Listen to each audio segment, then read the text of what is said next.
Hi, I'm Zach. We're behind the bar at Hats, Boots, and Bourbon, and we're going to talk about how to drink bourbon today.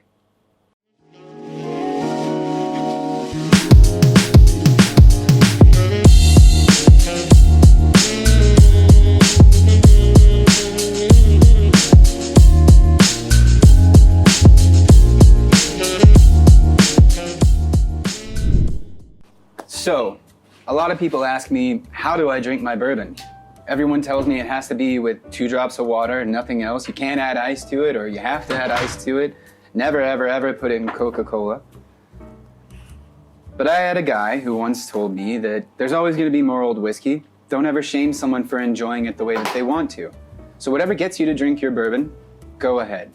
If you want to try it neat, my suggestion is to start with swirling it around the glass so that you can get an idea for the viscosity, to see how the mouthfeel is going to be, to look at the color, to see how the light hits it. It's lovely. Stag's the best.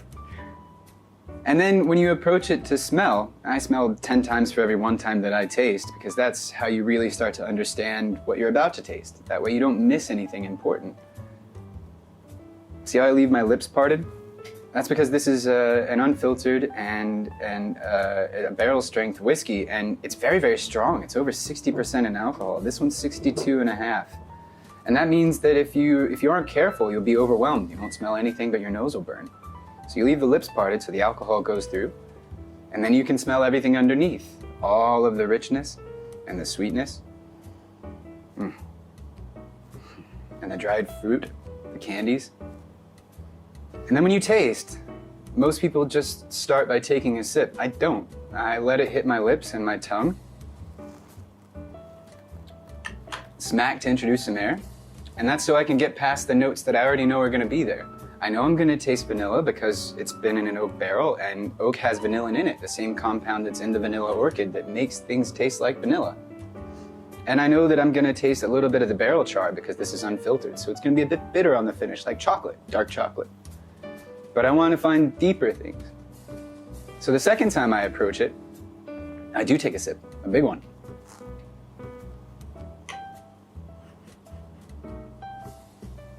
And you never swallow right away.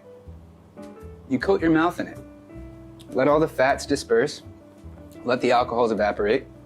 Smack your lips. Let the air in. And you can find things under there. My wife calls it prunes, the dried fruits, the deeper hints of oak. But you don't have to drink it neat. Maybe you want to add some water. I mean, I don't blame you. It's almost 65% alcohol. Add a couple of drops. What I do when I add water is I like to have a glass, and I'll take a sip of water, and then I'll take the sip of bourbon without swallowing the water. That way, I don't add too much, because if you put it in the glass, you can never take it out.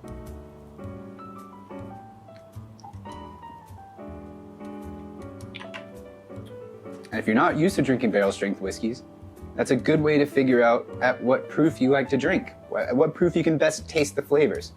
There's also no harm in adding ice. If you want to, get yourself a big rocks glass, pour it right over the ice, and that'll mellow out some of your flavors. Some people say only 2 ice cubes are acceptable, but if you're gonna put it on ice, put it on ice. Now that will mellow out some of your flavors, so you'll miss a few of the top notes, but the richness is really amped up from being colder.